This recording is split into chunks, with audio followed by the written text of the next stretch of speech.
Tensions have erupted between Downing Street and the SNP on Tuesday evening after Nicola Sturgeon's Brexit secretary made a scathing attack at Boris Johnson's Brexit plans and branding Brexiteer Tories extremists.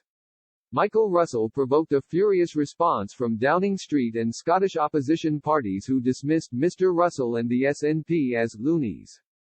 Speaking in Holyrood earlier, Scotland's Brexit secretary also claimed any Brexit deal made by the UK government would be damaging and harmful. Mr. Russell said, "It is utterly incredible that some 1,629 days since the European Union referendum, I should rise to make a statement on the final details of withdrawal with still no clarity about how the United Kingdom will trade with the EU in just 23 days' time.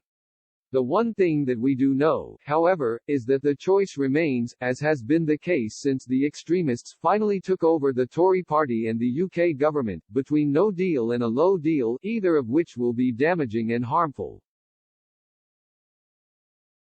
Mr. Russell argued Scotland did not vote to leave the EU and claimed the issue of rejoining as an independent member state is very live. A Downing Street source said Mr. Russell's comments reflected the abysmal position the SNP had left Scotland in. The source added, "The Prime Minister has made clear the SNP's record in Scotland is abysmal and these comments simply reflect that. It shows division rather than wanting to work with the UK government. It is clear there are some loonies in the party when it comes to Brexit." Meanwhile, Scottish Conservative Brexit and Constitution spokesperson Dean Lockhart MSP accused the SNP of being an anti-trade party.